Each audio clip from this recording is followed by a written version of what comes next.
Hey everyone, hi, welcome or welcome back to my channel. Today I'm going to be talking about all of the books that I read in April and a book that I forgot to talk about that I finished in March. It's interesting because in April, the very beginning, at the end of March, I was fed up of reading books that were pretty mediocre. Like I was just over it. And I really wanted to find some favorite books for the year. And so I set myself a challenge to read some books that I think will become favorites for the year. And that was my goal for April. So this should be a really interesting wrap up. If you are new to my channel, then hello, welcome. My name is Shelly and I really love books and reading.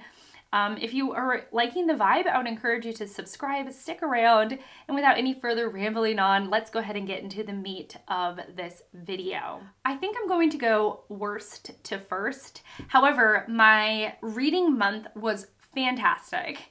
There really isn't a worst read, a book that I was really upset about or frustrated with. I had a great reading month, and so even the books that are on the bottom are still going to be books that were really enjoyable. So I will say that this first book, I'm going to have to dig into a bit of context. About 2 weeks ago, I made a video about my fantasy preferences. I was wondering if I actually even like fantasy. It's a genre I return to again and again, and I find relatively not satisfying. And I was really digging into what fantasy works for me and what fantasy does not work for me, and maybe why that is. And at the end of the video, I asked if any of you saw trends in my reading, if you could see something in my reading that I couldn't see by the way that I talked about fantasy. And someone had said that there was a comment on that video, that I like organic worlds and soft magic building. Like, I'm not all about the hardcore dark fantasy with a capital F. Like, I'm more about like the gentle fantasy that maybe has gentle world building and that feels really grounded still. I hope I'm talking about that in the right way. Even though I've read quite a bit of fantasy, I still don't know how to talk about it in like the way that I'm supposed to, I suppose. So I like soft, gentle magic systems, like not where it's just like hardcore and explained to a T. I want it to feel very organic and natural. And yeah, okay, I think I explained myself well enough. And so someone had pointed that out to me. And I was like, actually, you are right. I don't want to read 100 pages of exposition talking about how this world was built and why it has these rules and why the magic system is the way that it is. Like, that is not my vibe. And so at the same time, my friend Fraser was like, hey, I'm going to be picking up a new fantasy book. And he was telling me about it excitedly. And of course I was like, I want to read that with you. And so I did. And it was The Adventures of Amina Al-Sarafe by Shannon Chakraborty. I think her name is called, the author's name. Now, the author is a popular fantasy author right now. She has penned one complete series that has been, you know, well received by readers. I've not read anything by her. So this is my first Chakraborty read. And essentially the book is about a retired female captain pirate who is going out on one last mission. She is coming out of retirement for one last mission, and she's got to round up her old crew members and get this thing done, like this one last adventure done. And she's like harangued into it. That's the setup. And boy, did I love the setup. The magic system was delicate and grounded, and there was enough to add some adventure and spice, but not enough to overwhelm me. And for the first half of the book, you're meeting these awesome characters that have background. Chakraborty writes awesome dialogue, and she had a really lovely like first person perspective narrative from this captain, Amina, who has got her own perspective on the world that is wonderful because it's connected to her family and both wanting to stay in retirement and just live her life, but also having this side of her that loves adventure and loves what she does on the sea. And so this push and pull internally with the main character was fantastic. And then the second half happened. The second half, the magic goes off the rails. And I think for a lot of people, a lot of readers will say the pace was picked up and I loved it. It was awesome because the first half was kind of slow. We're meeting new people one by one and getting to know them, you know, kind of individually. And to me, I liked the first half, and I would have been very satisfied if it kept that slow, steady pace building to something near the end that was really satisfying and maybe even magically, like more magically inclined. But it seems like there was this clear division, and it really is like pivotal with one certain character. The first half of the book, you are very much sort of slowly and surely building this crew, these characters, and it's great. And then all of a sudden, one character gets introduced, and the magic in the book just goes bananas. And for me, it was too much. I just didn't like it. I felt like I couldn't really keep up. The plot points definitely pick up from that point. And that's why I think a lot of readers will really enjoy that. They'll be like, things like actually start happening in the book. And for me, I was like, I'm overwhelmed by this magic system and too much is happening. And I really wish we could just kind of slow it down a little bit and get back to what I thought was really great about the book, which was the dialogue, the characters, like getting to know everybody. I loved when they bantered, when they bickered, when they argued. It was fun and enjoyable. So this kind of made it at the bottom, but I still really enjoyed the book, you know? I really enjoyed it, and I'm not mad that I read it or anything. The next book, I'm like, I don't know, I could choose between a couple of them. Because, again, these are all like between, if we're talking like star ratings, you know, I don't really talk star ratings on my channel, but a lot of these were like between 3.5 stars and 5 stars. Like that was the rating like variance in my month. And so, you know, so take what I'm saying with a grain of salt. This next book was good. It was really good in a lot of ways. And it was the Southern Book Club's Guide to Slaying Vampires. By Grady Hendrix. Grady Hendrix writes sort of cheesy, rompish horror books set in Charleston, South Carolina. Charleston is a city I know well, and it holds a special place in my heart. And I always get a kick out of the Southern women he creates because in a lot of ways they're very nuanced and kind of spot on. And they're written, I feel like, with a lot of love. So this is about women, you know, in their 30s, maybe 40s, with families, and they're a book club. And rolls into town is this dazzling, alluring, wonderful debonair, is that the right word? Young-ish man who charms everybody, who is enticing. And for these women, you know, he adds something to their lives. And you know, in a lot of ways, I feel like Grady Hendrix is not trying to rewrite the horror genre. He stays in his lane with a horror book, a horror adventure comic book. It's all of that. It reminds me of an 80s movie, like all of your favorite 80s movies that are about, you know, like that have some horror to it, you know, and it's that in a book. So in a lot of ways, I liked it. It was really fun. It was a fun read. I really, really liked My Best Friend's Exorcism, which I read last year. And so I was looking for that feeling again in this book. And the ending was awesome. It was like so bananas and wonderful and amazing and made me smile. However, there was like this slumpy middle that I just thought dragged on a bit much. If I'm honest with you, I think it could have actually been a bit more pacey, but to its benefit. And it was good. I really, really enjoyed it. I just didn't love it as much as my best friend's exorcism. But it was still a ton of fun. So yeah, so that's my sort of next book up.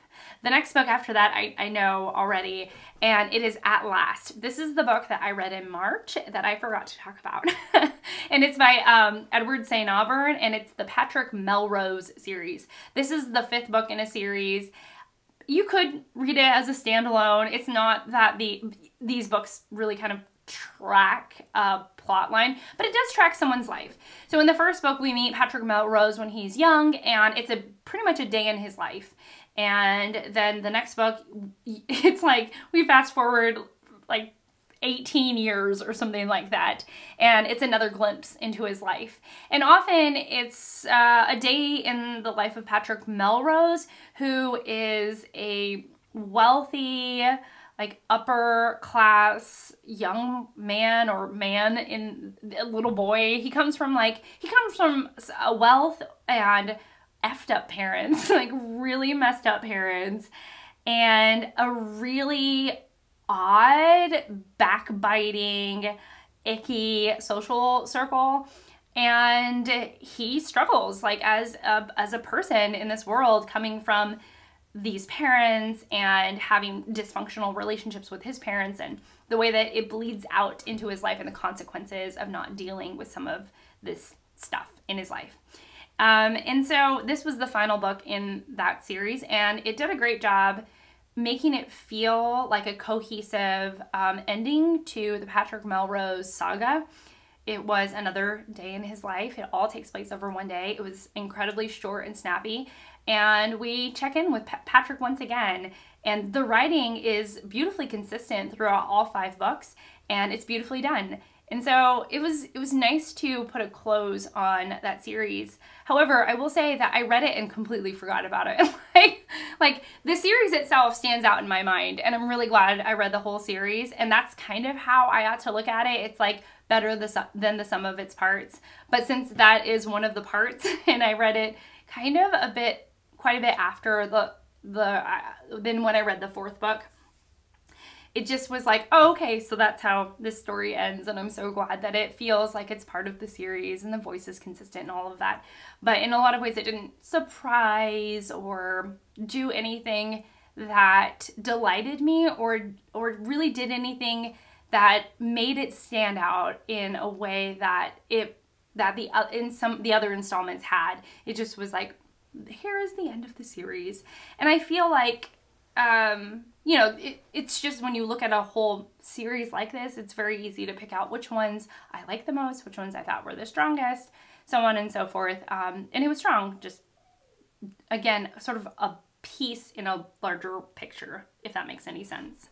All right, next up, I have Himself by Jess Kidd. I read this with my sweet friend Anita. And this is about a young man named Mahoney who is Irish, and he is an orphaned young man, and he goes back to his hometown to figure out what happened to his mother, who is not around anymore.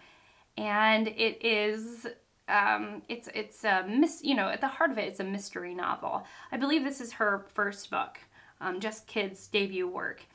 And this is the weirdest, oddest book. It's so quirky.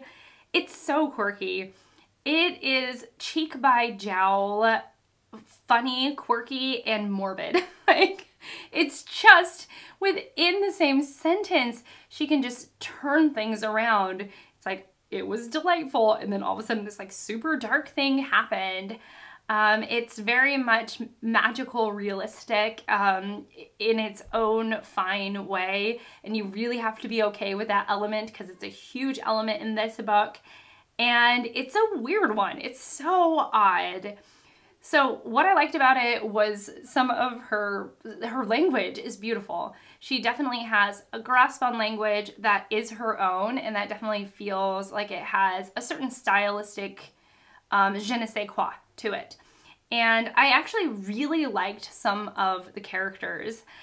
They stand out. They're quirky, and there's a sense of humor to it all, and I really liked that. What I didn't like about it was so quirky. It was in a way that it was like cuckoo's bananas crazy, off the rails, but sometimes to me it was a bit much. It was just like, it was a lot.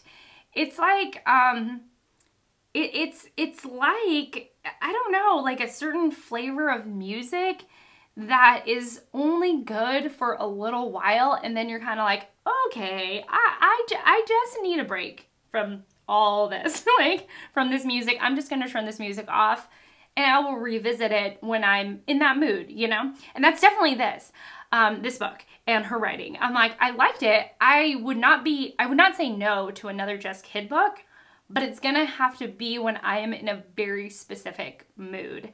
Because again, it was some of it was really dark, really morbid, and it was just like, okay, we went there. And other parts were just funny, light, humorous, and it would just happen so fast that it was a bit much for me. I will say, what was I going to say? That, there did seem like there was a couple of plot holes. I mean, they weren't major, they were just minuscule in this, and I just think it suffers from debut work syndrome. And that's okay. I do think that she gets better over time, her writing, her books, and I do think that there could be a book out there that I would like even more than this, and I wouldn't be put off to reading her again, but for now I need, I'm like, Just Kid and I need a little bit of a break, and then when I'm, you know, in that Just Kid mood, I'm like, then I'll pull her, you know, I'll pull it out, I'll pull the book out, I'll pull another book out, or I won't hesitate to like pick up another thing by her, but I do have to be in a specific mood, I think. So there is that. Next up is Deception on His Mind by Elizabeth George. This is, I think, the 9th book in the Linley series, the Inspector Linley series. And as one does when you're talking about the 9th book of a series, is you can talk about it in relation to the other books. This is one of her stronger works. So I think I mentioned in my catch-up, and I'm sorry that I'm not going to put it in a new way if you watch that video, but there's, with a lot of detective stories, with a lot of mystery stories, you have your main detective, our Sherlock, and then you have your Watson. And in this one, in this book, it's like Sherlock is on vacation, Sherlock is out of the picture, and Watson takes over. And so we have, and the Watson in this book is Barbara Havers. So Barbara Havers takes on a case on her own, and we see her manage it. And it's just, for a fan of the series, it's fun because you're seeing the mystery from a different perspective. You're seeing this person's strengths and weaknesses without this main person that she usually plays off of, and you get to see her like venture out on her own. And it was funny and really entertaining and really satisfying, because one of Elizabeth George's flaws is that she can kind of let the plot get away from her, and she tries to tie it up, and sometimes it doesn't work very well. However, with this one, I thought it tied up really well. I thought it was super interesting. I thought it all worked really well, and it was just one of those that when you've been reading a series, you sometimes want something a little bit different, and this offered that something a little bit different. So I think it was one of those books that at the time it probably really delighted readers, it really delighted the fans, and then you end up missing your Sherlock character because they don't have as big of a part in this book because it's not about them, and so you end up kind of missing your main people, and sometimes that longing is really a wonderful feeling. So this was good. I really enjoyed it. All right, my last 2 books, and I'll actually save it for the one. These last 2 are like these ones became the favorites. So the first one is My Antonia by Willa Cather. And I think I will have a single book review of this book up. And I will say, in short, because I really said a lot about it in that review, this is my first Willa Cather. So many things surprised me about this book. One of which was the beautiful, beautiful nature writing. The simplicity and gorgeousness of the nature writing. It was so stunning, and it was such a delight to read. We're in the Nebraskan countryside. It is about, I forget Jim Burden. It is about Jim Burden, who goes to live with his grandparents in rural Nebraska. And around the same time, an immigrant family comes in, and there's a young woman his age, and in his younger years, he develops a bit of a crush on her. And their lives are intertwined in a way that was so beautiful. And the way that Willa Cather deals with the passage of time was so beautiful. The writing felt grounded and unpretentious and just wonderful. So I very much enjoyed it. It's a slim little work, a classic. It was first published in 1918, and I really loved it. I was surprised at how affecting I could cry, maybe I'm just feeling emotional, of how very sweet the ending was. It was just a very, very, very sweet ending, and it really got me because it touches on memory and nostalgia and the way that we think about people, and the way that can grow and change over time. And I just loved it, I just loved it. Yeah, and I think that's all I'm gonna say, because I'm just gonna bawl my eyes out. And sometimes when I say I'm gonna cry, I think people think it's a sad book. No, it's not. It's not. I think it just touched on things that touch me. It's a book where it touches on themes and ideas and things that I find very personal and like I connect with in a way. And often I don't cry at sad books, like sadness in books, as much as I do with something that just touches you in a way that is difficult to articulate. And I could articulate it, but then I feel like I would spoil it, and I'm not going to spoil it for anybody. So just know that it really meant a lot to me. And then the last book that I just was like the slam dunk for the month, I mean, if I played basketball, but it is The Last Samurai by Helen DeWitt. This is such a weird book. So I did a single book review, and I was like, I don't know how this book could be turned into a movie. It wasn't.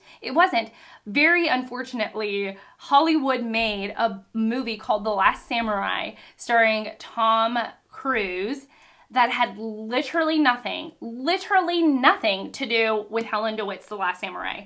So if you're like, oh my gosh, I don't want to read about war or whatever, whatever that movie is about, it has nothing to do with it. They're not connected. And it is a darn shame that that movie and this book were published and released in the way that they were, because the movie was published 2 years, or was brought to theaters 2 years after this book was published. And so I think a lot of people think that the two are connected, but they're not. And the reason why that's such a shame is because this book is really interesting. It is, again, not pretentious, thought-provoking, very fascinating concepts in here. I think someone said it sounds like a Mensa meeting. A Mensa, which is like people with high IQs. I think I'm saying that right. I think of people with like super high IQs meeting. Like that's what this book sounds like. And I was like, you're not wrong, but it's a smart book without making not smart people feel dumb. Like, it's accessible. It's an accessible book. And also, it's just super interesting. And I think that Helen DeWitt, I'm guessing that she was like, I am gonna trust my audience that they are going to be lovers of learning, interested in growing, and I'm gonna put these concepts, high-level concepts, in a way that is super fascinating. And She did. It was so good. I mean, some of the things I connected to more than others, but one of the concepts was like the way we experience a piece of music, and like, just, I don't know, like, I thought it was brilliant. I thought it was fascinating as somebody who has played the piano for a long time, or who sings or whatever, you know, like I do those things. And so like they're talking about this thing, and I'm like, oh, I've never thought about this aspect of performance and experiencing music. I've just never thought about it, and now I'm thinking about it, and that's fascinating. And I think that Helen DeWitt was betting on entertaining her readers by fascinating them with concepts that she had either read about or studied or thought of herself that were not dumbed down. It was so interesting. But I will end this with saying, if you want to know more, I have an unspoiled review on this book, and yeah, it's in its essence a story of a mother and son, and the son is a genius. And what do you do with that? Like, what do you do with somebody who's a genius at like the age of 2? And that's the question. And you know, she goes about answering it, and it's awesome and fun and funny at times and great. Like, I just really enjoyed this book. Yeah, and there's like some lore behind it because it fell out of print for a while. Would you believe it? It only was published in 2000. It fell out of print for a while. And finally, Helen DeWitt got New Directions, which is where this is from, to publish it in the way that she had intended for the book to be written and read. And so it was like, here's this great book, but you can't ever find it because it's fallen out of publishing, it's fallen out of print. There we go. It's fallen out of print. So it's hard to find. And it just added to, like, of course my camera stopped for recording. It just added to the lore. It added to the lore of this book as it grew in the public's consciousness or readers' consciousness. And then New Directions published it. Vintage has now done a press run, a release on this. So there's a copy in Vintage Publishing now. And it's so awesome. It's like such a interesting read. Yeah, very honest, grounded, down to earth in a lot of ways, and also incredibly smart, but in like the best way. Yeah, and that's it. So that is what I read. What did you read? What were some of your favorites? What did you set out to do? If you set out to do anything in April, I would love to know. But yeah, thank you so much for watching. Thank you so much for being here. I really appreciate it. And I will see you all in my next one. Bye.